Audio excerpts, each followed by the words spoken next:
Bengali টিউশনে তোমাদের সকলকে স্বাগত। আমি শুভময়। আজ তোমাদের গণদেবতা উপন্যাসের কয়েকটি এসএকিউ ও এমসিকিউ প্রশ্নোত্তর নিয়ে আলোচনা করব। এর আগে আমরা গণদেবতা উপন্যাসের বিষয়বস্তু নিয়ে একটি ভিডিও বানিয়েছি। এবার আমরা শুধুমাত্র এসএকিউ ও এমসিকিউ প্রশ্ন নিয়ে এই ভিডিওটি তৈরি করেছি। তাহলে চলো শুরু করি। অনিরুদ্ধ কর্মকার ছিলেন? অপশানগুলি হলো কামার, কুম্ভকার, ধীবর। সঠিক উত্তর কামার। এই গ্রামেরই সদগোপ চাষির ছেলে কাকে বলা হয়েছে? অপশানগুলি হলো হরিশ মণ্ডল, অনিরুদ্ধ কর্মকার, দেবনাথ ঘোষ। সঠিক উত্তর দেবনাথ ঘোষ। পাতুরি ঘরে আগুন লাগিয়েছিল কে? অপশানগুলি হলো দেবনাথ ঘোষ, নটবর পাল, শ্রীহরি পাল। সঠিক উত্তর শ্রীহরি পাল। গিরিশ ছুতোরের বাড়িতে গ্রামের লোকেরা কি পড়েছিল? অপশানগুলি হলো বাবলা কাঠের গুঁড়ি, সেগুন কাঠের গুঁড়ি, বাদাম গাছের গুঁড়ি। সঠিক উত্তর বাবলা কাঠের গুঁড়ি। তোমার পূর্বপুরুষের বাস হলো গিয়ে মহাগ্রামে, বক্তা কে? অপশানগুলি হলো হরিশ মণ্ডল, দেবনাথ ঘোষ, অনিরুদ্ধ কর্মকার। সঠিক উত্তর হরিশ মণ্ডল। দৈর্ঘ্য প্রায় 6 মাইল, প্রস্থে 4 মাইল। এখানে কার কথা বলা হয়েছে? অপশানগুলি হলো কুসুমপুর, নয়াগ্রাম, পঞ্চগ্রাম। সঠিক উত্তর পঞ্চগ্রাম। বউ রান্না করতে আর হবে না, আমি রাঁধছি, বক্তা কে? অপশানগুলি হলো নটবর পাল, শ্রীহরি পাল, দুর্গা। সঠিক উত্তর দুর্গা। 10 মিলে করি কাজ, হারি জিতি নাহি লাজ, বক্তা কে? অপশানগুলি হলো জগন ডাক্তার, দেবু ঘোষ, শ্রীহরি ঘোষ। সঠিক উত্তর দেবু ঘোষ। অগ্রহায়ণ সংক্রান্তিতে পর্ব আসিয়া গেল, কিসের পর্ব? অপশানগুলি হলো মকর সংক্রান্তি, ইতুলক্ষ্মী, নবান্ন। সঠিক উত্তর ইতুলক্ষ্মী। ভাসান গানের দলকে এখানে ড্যাশ বলিয়া থাকে? অপশানগুলি হলো মনসার গান, বেহুলার দল, বেহুলার গান। সঠিক উত্তর বেহুলার দল। আমার চোখের উপর 11টি ঘরের হাল উঠে গিয়েছে, বক্তা কে? অপশানগুলি হলো অনিরুদ্ধ কর্মকার, দেবনাথ ঘোষ, হরিশ মণ্ডল। সঠিক উত্তর অনিরুদ্ধ কর্মকার। মাঠে ফসলের মৃত্যু নাই, কোন মাঠের কথা বলা হয়েছে? অপশানগুলি হলো অমরকুণ্ডার মাঠ, কুসুমপুর, নয়াগ্রাম। সঠিক উত্তর অমরকুণ্ডার মাঠ। কতগুলি মানুষ বিপন্ন, তাহাও লিখিয়া লইল, এখানে কার কথা বলা হয়েছে? অপশানগুলি হলো জগন ডাক্তার, নটবর পাল, কৃত্তিবাস মণ্ডল। সঠিক উত্তর জগন ডাক্তার। পঞ্চায়েতি মজলিসের আয়োজনে সেই প্রধান উদ্যোক্তা, এখানে কার কথা বলা হয়েছে? অপশানগুলি হলো জগন ডাক্তার, দেবু ঘোষ, শ্রীহরি ঘোষ। সঠিক উত্তর দেবু ঘোষ। তুমি বাবা হ্যান্ড নোটের পিঠের টাকাটা উসুল করে নিও, বক্তা কে? অপশানগুলি হলো হরিশ মণ্ডল, অনিরুদ্ধ কর্মকার, দ্বারকা চৌধুরী। সঠিক উত্তর দ্বারকা চৌধুরী। চরের জমি খুবই উর্বর, কোন চরের কথা বলা হয়েছে? অপশানগুলি হলো ছোলাকুণ্ড, কুসুমপুর, নয়াগ্রাম। সঠিক উত্তর ছোলাকুণ্ড। ত্রিপুরা সিং জাতিতে কি ছিল? অপশানগুলি হলো কামার, রাজপুত, ছুতোর। সঠিক উত্তর কামার। কার পরনে গরদের কাপড়, গায়ে একখানি রেশমি চাদর ছিল? অপশনগুলি হলো জগন ডাক্তার, দেবু ঘোষ, ছিরু পাল। সঠিক উত্তর ছিরু পাল। গিরিশ সূত্রধর ছিলেন? অপশনগুলি হলো ধীবর, কুম্ভকার, ছুতোর। সঠিক উত্তর ছুতোর। জমিতে জল থাকতে ফাল পাজানোর অভাবে চাষ বন্ধ রাখতে হয়েছে, বক্তা কে? অপশনগুলি হলো হরিশ মণ্ডল, অনিরুদ্ধ কর্মকার, দ্বারকা চৌধুরী। সঠিক উত্তর হরিশ মণ্ডল। এই গ্রামে সকল কলরবের ঊর্ধ্বে তাহার কণ্ঠস্বর শোনা যায়, কার কথা এখানে বলা হয়েছে? অপশনগুলি হলো দেবনাথ ঘোষ, নটবর পাল, কৃত্তিবাস মণ্ডল। সঠিক উত্তর দেবনাথ ঘোষ। চুপ করো, এতগুলি টাকা দেব আমি, বক্তা কে? অপশনগুলি হলো জগন ডাক্তার, নটবর পাল, শ্রীহরি পাল। সঠিক উত্তর শ্রীহরি পাল। কে ইউনিয়ন বোর্ডের মোহর দেওয়া একখানি নোটিশ হাতে করে চলেছিল? অপশনগুলি হলো শ্রীহরি ঘোষ, ভূপাল চৌকিদার, জগন ডাক্তার। সঠিক উত্তর ভূপাল চৌকিদার। তাহার ধারণা গ্রামের শ্রেষ্ঠ ব্যক্তি হইল সে, এখানে কার কথা বলা হয়েছে? অপশনগুলি হলো শ্রীহরি ঘোষ, দেবু ঘোষ, জগন ডাক্তার। সঠিক উত্তর দেবু ঘোষ। এ রাজার রাজ্য আছে, কিন্তু রাজা তো প্রজার কাছে খাজনা পায় না, বক্তা কে? অপশনগুলি হলো পুরোহিত চক্রবর্তী, দেবু ঘোষ, ছিরু পাল। সঠিক উত্তর দেবু ঘোষ। তারাশঙ্কর বন্দ্যোপাধ্যায়ের জন্ম মৃত্যু সাল লেখো। তারাশঙ্কর বন্দ্যোপাধ্যায়ের জন্ম 1898 খ্রিস্টাব্দে আর মৃত্যু 1971 খ্রিস্টাব্দে। তারাশঙ্কর বন্দ্যোপাধ্যায়ের আত্মজীবনীমূলক উপন্যাসের নাম লেখো। তারাশঙ্কর বন্দ্যোপাধ্যায়ের আত্মজীবনীমূলক উপন্যাস হল কালান্তর। তারাশঙ্কর বন্দ্যোপাধ্যায়ের শ্রেষ্ঠ আঞ্চলিক উপন্যাসটির নাম লেখো প্রকাশকাল সহ। তারাশঙ্কর বন্দ্যোপাধ্যায়ের শ্রেষ্ঠ আঞ্চলিক উপন্যাসটি হল হাঁসুলিবাকের উপকথা। উপন্যাসটি 1947 খ্রিস্টাব্দে প্রকাশিত হয়। তারাশঙ্কর বন্দ্যোপাধ্যায়ের একটি ঐতিহাসিক উপন্যাসের নাম লেখো। তারাশঙ্কর বন্দ্যোপাধ্যায়ের একটি ঐতিহাসিক উপন্যাস হল রাধা। তারাশঙ্কর বন্দ্যোপাধ্যায়ের ত্রয়ী উপন্যাসের নাম লেখো। তারাশঙ্কর বন্দ্যোপাধ্যায়ের ত্রয়ী উপন্যাসগুলি হল ধাত্রীদেবতা, গণদেবতা ও পঞ্চগ্রাম।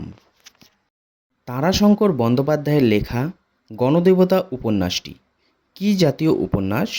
উপন্যাসটির প্রকাশকাল কত? তারাশঙ্কর বন্দ্যোপাধ্যায়ের লেখা গণদেবতা উপন্যাস রাজনৈতিক এবং সেই সঙ্গে আঞ্চলিক উপন্যাস। উপন্যাসটি 1942 খ্রিস্টাব্দে প্রকাশিত হয়েছিল।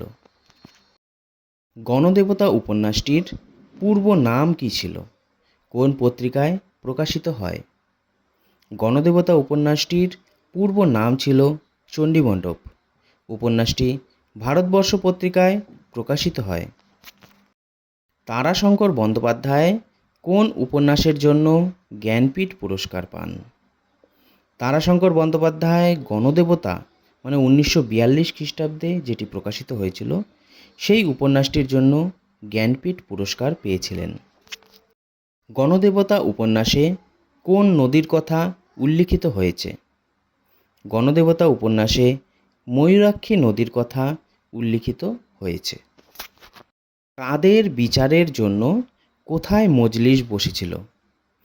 অনিরুদ্ধ কর্মকার ও ছুতোর গিরিশ সূত্রধরের বিচারের জন্য গ্রামের শিবতলায় বারোয়ারি চণ্ডীমণ্ডপের মধ্যে মজলিস বসেছিল। জগন্নাথ ঘোষ কে ছিলেন? জগন্নাথ ঘোষ ছিলেন গ্রাম্য ডাক্তার। দ্বারকা চৌধুরী কে ছিলেন? দ্বারকা চৌধুরী ছিলেন পাশের গ্রামের প্রবীণ ব্যক্তি। এ অঞ্চলের বিশেষ মাননীয় একজন। আচার ব্যবহার বিচার বুদ্ধির জন্য সকলের শ্রদ্ধার পাত্র তিনি। এই চৌধুরীর পূর্বপুরুষেরাই এককালে এই দুইখানি গ্রামের জমিদার ছিলেন। এখন অবশ্য ইনি সম্পন্ন চাষিরূপেই গণ্য, কারণ জমিদারি তাদের অন্য লোকের হাতে চলে গিয়েছে। দেবনাথ ঘোষ কে ছিলেন?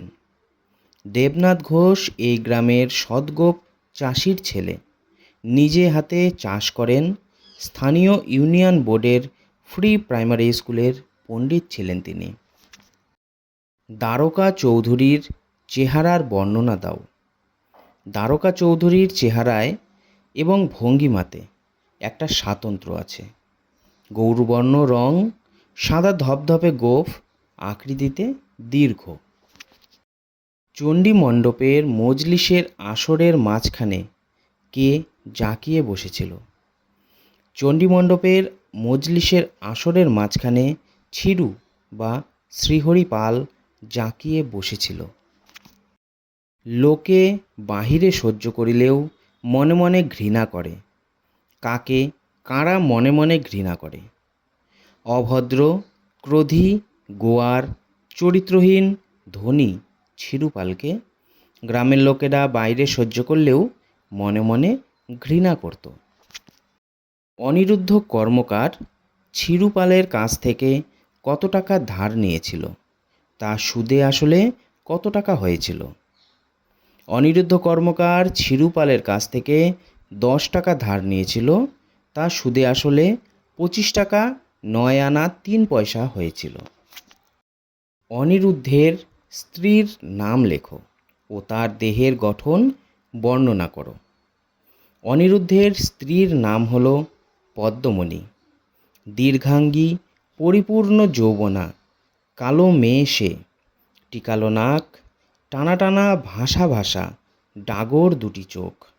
না আছে রূপ, না থাকে দেহে কোনো অদ্ভুত শক্তি তার। ধনীকে চোর প্রতিপন্ন করা বড় সহজ নয়। এই কথাটি কে কার সম্বন্ধে বলেছে, কেন বলেছে? উদ্ধৃত উক্তিটি অনিরুদ্ধের স্ত্রী পদ্ম ধনী শ্রীহরি পাল সম্বন্ধে বলেছে। তাদের ধারণা ছিল ছিরুপালি তাদের জমির ধান সব কেটে নিয়ে পালিয়ে গেছে। কোন কোন গ্রামে শ্রীহরি পালের ধানের খ্যাতি ছিল? কালীপুর, শিবপুর ও কঙ্কনা এই 3খানা গ্রামে শ্রীহরি পালের ধনের খ্যাতি ছিল। কোথায় শ্রীহরি পালকে ঘোষ মশাই বলে সম্বোধন করা হতো? ময়ূরাক্ষী নদীর ওপারে আধা শহর, রেলওয়ে জংশন, সেখানে ধনী মারোয়ারি গদি আছে। 10-12টা চালের কল, গোটা 2 তেল কল, একটা আটার কল আছে। সেখানেই শ্রীহরি পালকে ঘোষ মশাই বলে সম্বোধন করা হতো। ছিরু বা শ্রীহরি পালের বয়স কত ছিল? ছিরু বা শ্রীহরি পালের বয়স ছিল 44 বৎসর। পদ্ম নিজে কি ছিল? পদ্ম নিজে ছিল বন্ধ্যা, তার ছেলেপুলে হয়নি। পঞ্চগ্রামের মাঠের দৈর্ঘ্য প্রস্থ কত? পঞ্চগ্রামের মাঠের দৈর্ঘ্য প্রায় 6 মাইল আর প্রস্থ 4 মাইল। পঞ্চগ্রামের নাম লেখো। পঞ্চগ্রাম হলো 5খানা গ্রাম: কঙ্কনা, কুসুমপুর, মহাগ্রাম, শিবকালীপুর ও দেখুরিয়া। শিবকালীপুর নামে কটি গ্রাম? এই গ্রামের বসতির মধ্যে কেবলমাত্র কিসের ব্যবধান ছিল? শিবকালীপুর নামমাত্র 2টি গ্রাম, শিবপুর ও কালীপুর। এই 2টি গ্রামের বসতির মধ্যে কেবলমাত্র একটা দিঘির ব্যবধান ছিল। কোন গ্রামে লোকসংখ্যা বেশি ছিল? শ্রীহরি ও দেবু প্রভৃতি সকলেই কোন গ্রামে বসবাস করত? কালীপুর গ্রামে বড় ছিল, মানে কালীপুর গ্রামটি বড় ছিল, তাই ওই গ্রামের লোক সংখ্যা বেশি ছিল। শ্রীহরি ও দেবু সহ সকলেই ওই কালীপুর গ্রামেই বসবাস করত। কারা নিজেদের দেবল চাষি বলতো। শিবপুর গ্রামটি বহু পূর্বে ছিল ছোট একটি পাড়া বিশেষ। তখন অর্থাৎ বর্তমান কাল থেকে প্রায় ৮০-৯০ বৎসর পূর্বে সেখানে এক শ্রেণীর বিচিত্র সম্প্রদায় বাস করত। তারা নিজেদের বলতো দেবল চাষি। কোন মাসে হৈমন্তী ধান পাকতে শুরু করে? অগ্রহায়ণ মাসে হৈমন্তী ধান পাকতে শুরু করে। ছোলা কুড়ি বা ছোলা কুণ্ড কি? এইরূপ নামকরণের কারণ কি? ছোলা কুড়ি বা ছোলা কুণ্ড হল ময়ূরাক্ষী নদীর একটি চর। ময়ূরাক্ষী নদীর তীরভূমি জুড়ে উর্বর অমরকুণ্ডার মাঠ অবস্থিত ছিল। এই মাঠের নদীর চরের জমিগুলি সারা বর্ষাকালে নদীর জলে ডুবে গিয়ে পলিতে মাটির উর্বরা শক্তি বেড়ে যেত। ফলে এই চরের মাটিতে গম, যব, সরিষার প্রচুর ফলন হতো। তবে তার চেয়েও বেশি ভালো হতো ছোলার ফলন। তাই ওই চরকে ছোলাকুড়ির চর বলে সম্বোধন করা হতো। এদিকে যুদ্ধ লাগিয়া সব যেন উল্টাইয়া গেল। কোন যুদ্ধের কথা বলা হয়েছে? যুদ্ধটি কত সালে কার সঙ্গে কার সংঘটিত হয়েছিল? এখানে প্রথম বিশ্বযুদ্ধের কথা বলা হয়েছে। প্রথম বিশ্বযুদ্ধ 1914 খ্রিস্টাব্দে ইংরেজদের সঙ্গে জার্মানদের হয়েছিল। পাতুর পেশা কী ছিল? তার ভগ্নীর নাম কি? পাতু জাতিতে ছিল মুচি। তার পেশা ছিল ভাগাড়ে পড়া মৃত পশুদের গায়ের চামড়া ও হাড় নিয়ে গিয়ে বিক্রি করা আর আঙট জুতি তৈরি করা। পাতুর ভগ্নীর নাম ছিল দুর্গা। ছিরুপালের স্ত্রীর বয়স কত? তার কটি ছেলে ছিল? এখানে কটি ছেলে বেঁচে আছে মানে এখন? ছিরুপালের স্ত্রীর বয়সের মানে 30-32-এর বেশি হবে না। তার 7টি ছেলে ছিল। এখন 2টি ছেলে বেঁচে আছে, একটি রুগ্ন, অপরটি প্রায় পঙ্গু। ছিরুপালের স্ত্রী পদ্মের হাতে তার স্বামীর কর্মের ক্ষতিপূরণ স্বরূপ কত টাকা দিয়েছিল? ছিরুপালের স্ত্রী পদ্মের হাতে তার স্বামীর কর্মের ক্ষতিপূরণ স্বরূপ 2টি 10 টাকার নোট দিয়েছিল। কালীপুর গ্রামের একমাত্র ব্রাহ্মণ বাসিন্দা কে ছিলেন? কালীপুর গ্রামের একমাত্র ব্রাহ্মণ বাসিন্দা হলেন হরেন্দ্র ঘোষাল।